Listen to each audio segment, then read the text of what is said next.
আসসালামু আলাইকুম। আমন্ত্রণ জানাচ্ছি জাগো ফুটবলে। আপনাদের সাথে আছি মমতাজ শাহিন রুম্পা। শুরুতেই জানিয়ে দিব আপডেটগুলো।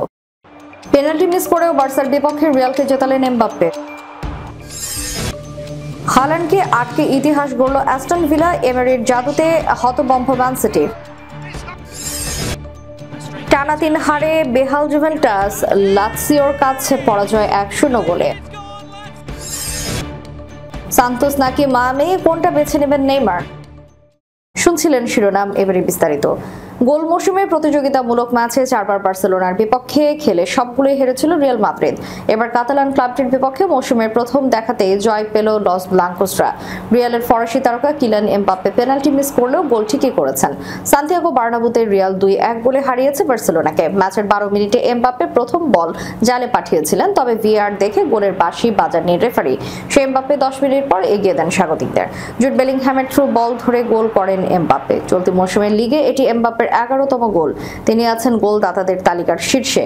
38 মিনিটে সমতায় ফেরে বার্সেলোনা। মার্কাস রাশফোর্ডের অ্যাসিস্ট থেকে গোল করে ফার্মিন লোপেজ, তবে 43 মিনিটে জুড বেলিংহ্যামের গোলে ফেরে এগিয়ে যায় রিয়াল। 50 মিনিটে নিজেদের বক্সে এরিক গার্সিয়া হ্যান্ডবল করলে ভিএআর দেখে পেনাল্টির সিদ্ধান্ত দেন রেফারি। স্পট কিকটি নেন এমবাপ্পে।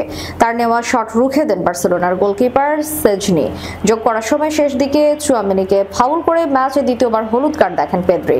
2 হলুদ কার্ডে লাল কার্ড দেখে মাঠ ছাড়েন পেদ্রি। এ সময় খানিকটা উত্তেজনা দেখাতেই দুই দলের ডাগ আউটে, তবে এরপর খেলা শুরুর কয়েক সেকেন্ডের মধ্যে ম্যাচ শেষের বাঁশি বাজান রেফারি। এই জয় শীর্ষস্থান আরও মজবুত করল জাভি আলোনসোর রিয়াল মাদ্রিদ। 10 ম্যাচে তাদের পয়েন্ট 24। 2-এ থাকা বার্সেলোনার চেয়ে রিয়াল এগিয়ে গেল 5 পয়েন্টে। ম্যাচের শেষ মুহূর্তে পেদ্রি দ্বিতীয় হলুদ কার্ড দেখে মাঠ ছাড়েন। দুই দলের খেলোয়াড় স্টাফদের মধ্যে টাচ লাইনের পাশে ধাক্কাধাক্কি শুরু হয়। পরিস্থিতি নিয়ন্ত্রণের বাইরে চলে যাওয়ায় পুলিশকেও হস্তক্ষেপ করতে হয়। বেলিংহ্যাম তখন বদলি হিসেবে বেঞ্চে ছিলেন, তাকেও সেই বিশৃঙ্খলার মধ্যে দেখা যায়। খেলা শেষ হওয়ার পর আবার মাঠে ঢুকে ইয়ামালের সঙ্গে তর্কে জড়িয়ে পড়েন দানি কারভাহাল। রিয়াল খেলোয়াড়দের অভিযোগ ছিল তরুণ ইয়ামাল অতিরিক্ত কথা বলেছিলেন। ভিনিসিয়াস জুনিয়র ও কোর্তোয়ার এই তর্কে যোগ দেন। অন্যদিকে বার্সার পক্ষে ইয়ামালকে রক্ষা করতে রাফিনিয়াকেও ছুটে আসতে দেখা যায়। গত মৌসুমে বার্সার কাছে টানা 4 ম্যাচে হারের পর এই ক্লাসিকো জয় ছিল রিয়ালের জন্য মর্যাদা পুনরুদ্ধারের। ম্যাচে একটি গোল ও একটি অ্যাসিস্ট করে বেলিংহ্যাম ছিলেন জয়ের মূল নায়ক। তার পাস থেকে এমবাপ্পে গোল করেন এবং দ্বিতীয় পেনাল্টি বেলিংহ্যাম নিজেই করেন। অ্যাস্টন ভিলার ম্যানেজার হিসেবে 3 বছর পূর্তি উদযাপন করলেন উনাই এমেরি, আর সেই দিনটিতেই তার দল লিখে ফেলল এক অনন্য অধ্যায়। অফ কালার ম্যানচেস্টার সিটিকে 1-0 গোলে হারিয়ে তারা ভেঙে দিল সিটির টানা 9 ম্যাচের অপরাজিত ধারা, আর তুলে নিল প্রিমিয়ার লিগের টানা 4র্থ জয়।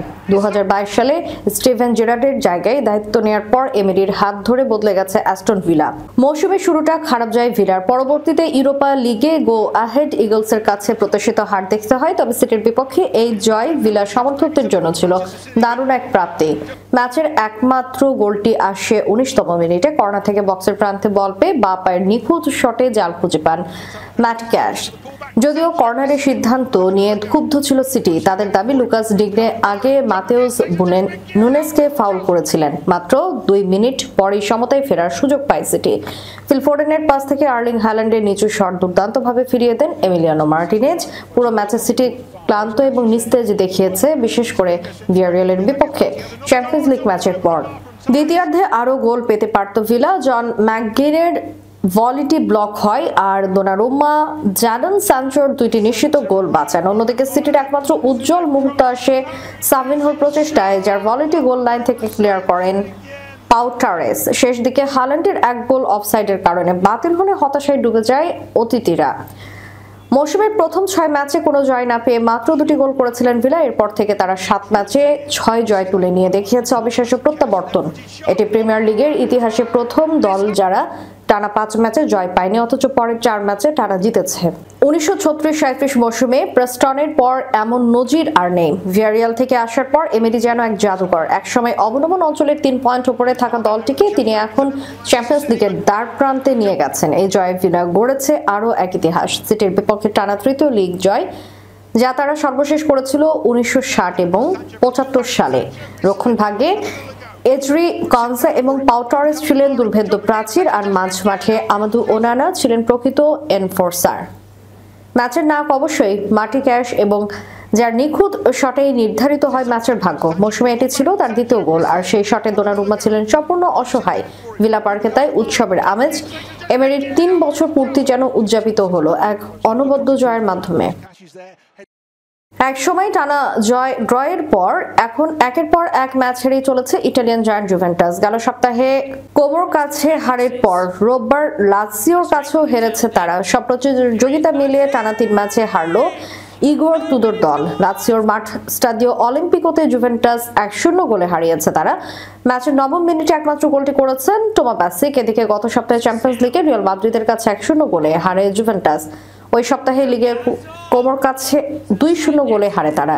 এর আগে টানা 5 ম্যাচে ড্র করে তুরিনের বুড়িরা।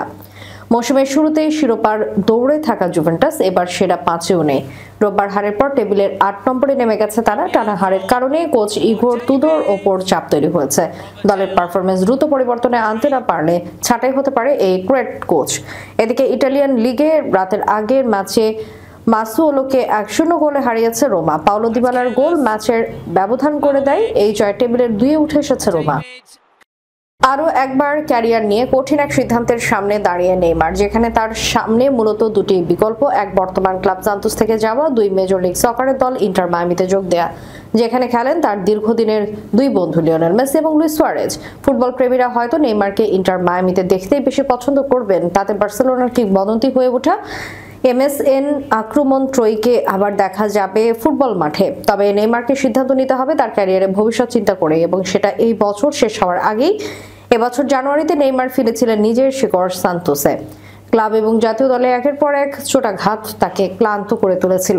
ফলে সৌদি আরবের আল হিলাল তাকে ফ্রি এজেন্ট হিসেবেই ছেড়ে দেয়। এরপর 33 বছর বয়সী নেইমার ফিরে যান ব্রাজিলে, কিন্তু ঘরের মাঠে সুখ মেলেনি তার ক্লাব সান্তোস এখন অবনমন এড়ানোর লড়াইয়ে। এদিকে নেইমারও খুব একটা নিয়মিত নন মাঠে, কারণ সর্বশেষ চোটের পর এখনো পুরো ফিট হতে পারেনি।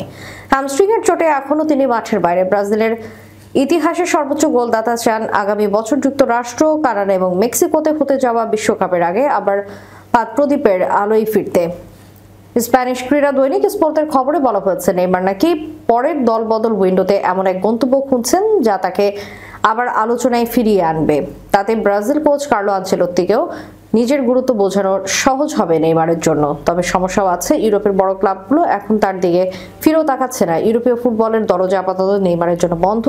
স্পোর্টের খবরে এমনটাই বলা হয়েছে। বার্সেলোনা এবং পিএসজির সাবেক ফরোয়ার্ডও তাই বুঝে গেছেন পুরনো মঞ্চে ফেরা হয়তো আর সম্ভব নয়। বাস্তবতা এমন হয়ে গেছে, নেইমার মাঠে যত সময় কাটান চোটে তার অনুপস্থিতি এর চেয়ে বেশি। কেউ কেউ বলছেন তার শেষের সময় চলে এসেছে। আল হিলালে খেলার সময় ACL চোটে আসলে তার বড় সর্বনাশ করেছে।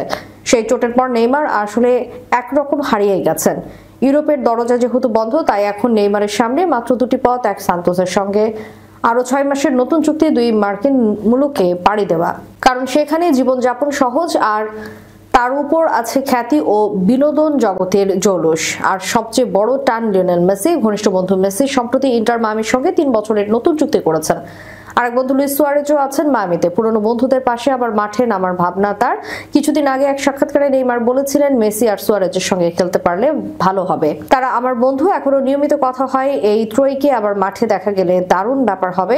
সবাই বলবে নেইমার শেষ পর্যন্ত কোন পথ বেছে নেয়। তবে যেদিকে যান তার নামটা ফুটবলের গল্পে রয়ে যাবে, এবং অমোচনীয় দাগের মতো উজ্জ্বল, অসম্পূর্ণ তবু অবিস্মরণীয়। শেষ করার পূর্বে সংবাদ শিরোনামগুলো জানিয়ে দিব আরো একবার। পেনাল্টি মিস করেও বার্সার বিপক্ষে রিয়ালকে জেতালেন এমবাপ্পে। হালান্ডকে আটকে ইতিহাস গড়ল অ্যাস্টন ভিলা। এমেরির জাদুতে হতভম্ব ম্যান সিটি। টানা 3 হারে বেহাল জুভেন্টাস, লাৎসিওর কাছে পরাজয় 1-0 গোলে। সান্তোস নাকি মায়ামি, কোনটা বেছে নেবেন নেইমার? এতক্ষণ আমাদের সাথে থাকার জন্য ধন্যবাদ। আল্লাহ হাফেজ।